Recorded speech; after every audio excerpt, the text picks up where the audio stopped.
Welcome to the Ohio Disc Golf Course Catalog, brought to you by Six Sided Discs.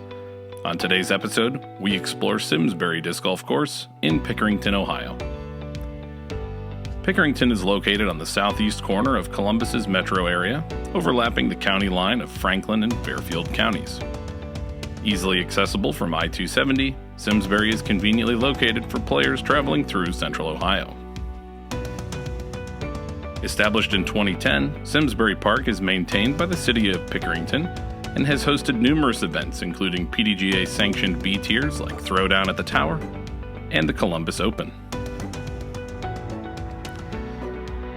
We'll be focusing on the 18-hole short layout, which is 4,019 feet depending on the pin positions in use. Most holes have 2 or 3 pin placements, and these are changed occasionally to add a variety of shots to the course. Simsbury has a great mix of elevation, open holes, wooded holes, and tricky pin positions to test your entire game. For players looking for more of a challenge, the long tees are listed as a par 62 at 6,673 feet. Throughout the course, you'll find tightly wooded tee shots with narrow fairways that reward accuracy over power and distance. Both short and long positions have concrete tee pads in good condition. Similar to the first course we explored, Tri-Village, Simsbury can be confusing to someone playing it for the first time. While there are next tee signs, there are several places on the course where the path to walk from one hole to another crosses that of another hole, or goes by the long tee from a different hole. We suggest visiting the course for the first time with at least U-Disc to help navigate, or preferably a local who has played it before to be your tour guide. Continue watching the video for a hole-by-hole breakdown of the short tee layout. Hole 1 looks simple enough. A straight shot needs to go left or right around the large guardian tree and avoid the road on the right, which typically plays as out of bounds. There's also thick brush behind the basket that will punish shots that are too aggressive. Hole 1 is the least protected from the wind, and shots can easily be pushed out of bounds or fail to fade and push long. Hole 2 is a slightly downhill left to right shot with thick rough along the right side. There are 2 guardian trees protecting circle 1. A right-handed forehand or lefty backhand should be the play, but anything that gets you near the guardian trees should leave an opportunity for birdie.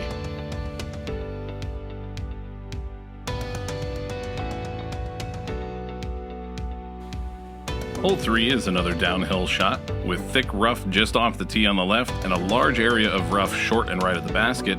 It's common for overturned right-hand backhands and early fading forehands to end up in that rough short of the basket. This is complete jail, forcing you to pitch out sideways to get back on the fairway.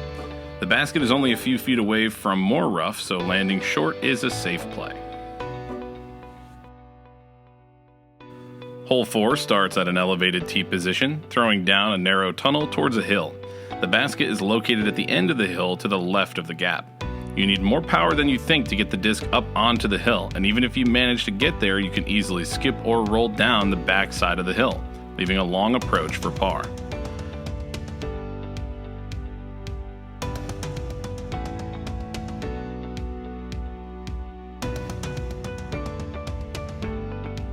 Most shots will fail to land on the hill and will need to make a delicate approach uphill through some small trees to save par.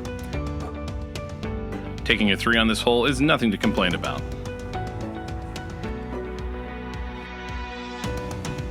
Hole 5 continues the theme we saw started on hole 4, which is to use subtle landscape changes to create more interesting and challenging shots.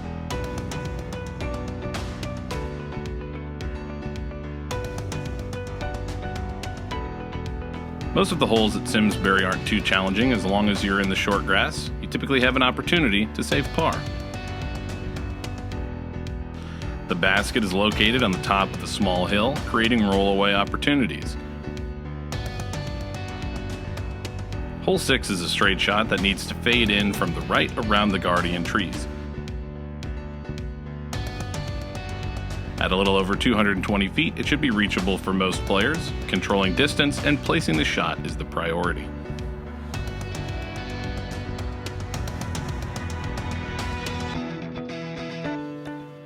Hole 7 is a tight gap from the tee. In this position, the basket is a sharp right turn out of the gap and will need a big skip from a right-handed forehand or lefty backhand to get into putting range. Playing a safe shot through the gap isn't a bad idea, so you can avoid a nasty kick into the woods on the right or left.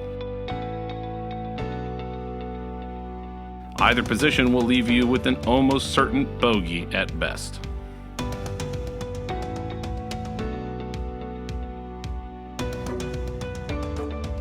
Hole 8 is one of the most open holes on the course. In this position, the basket is placed about 20 feet beyond the bushes in the fairway and takes a simple right to left fading shot to wrap around to the basket.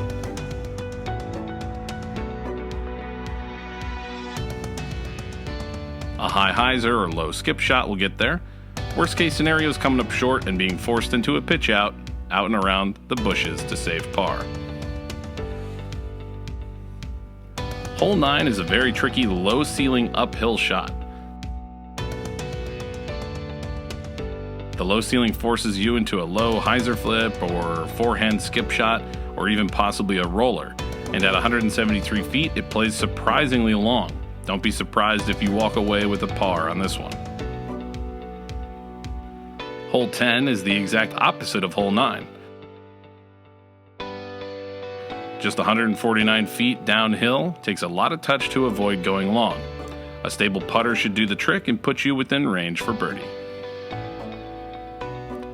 Hole 11 is a very tricky 188-foot shot into a very well-guarded green. You can try an early flex shot through the gap, or possibly a later fading shot that gets through the trees, but both are kind of a toss-up, making this a really challenging hole. Hole 12 is the opposite of hole 7. In the current position, you have an early gap and then need to get as far left as possible. You want to try and split the two large trees on the left side of the fairway and push forward and as far left as you can to have any look at birdie.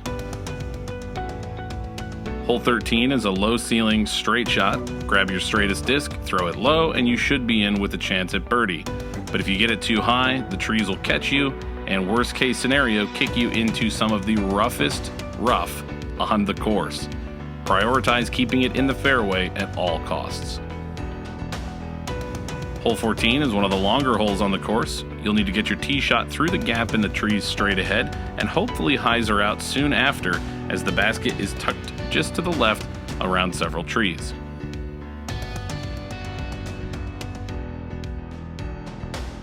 Hole 15 makes a U-turn as you begin to head back toward the parking lot.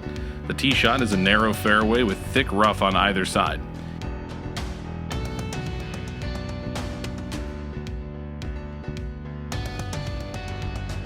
If you can push the distance close to the pin, you can safely hyzer out into that group of trees near the basket.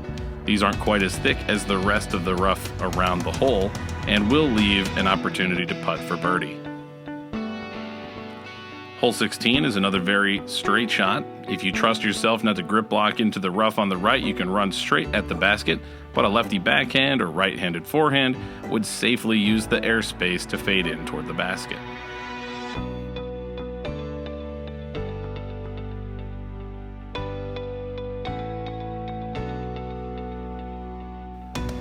After a long walk from hole 16, hole 17 is another tricky uphill shot.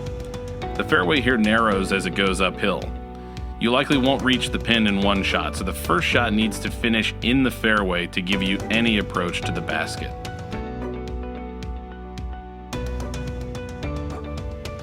Your second shot can be a little more aggressive as the basket is on a hill, but needs to again clear a small gap into the green.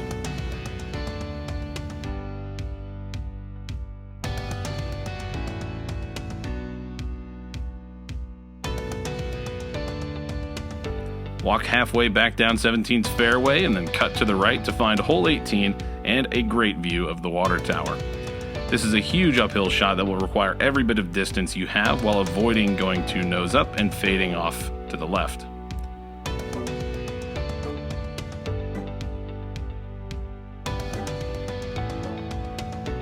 Hole 18's basket is exposed to the elements just like hole 1, so you'll find this to be a challenging finishing hole.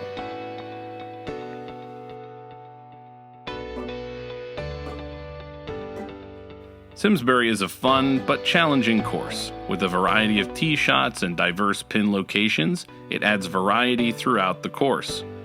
The long tees add more difficulty for advanced players and make it well worth the trip if you're in the area. Comment below what courses you think are worth the trip in your area. If you like this content and want to see more, please consider liking the video and subscribing to our channel. You can shop all your favorite brands at sixsideddiscs.com or at the link in the description.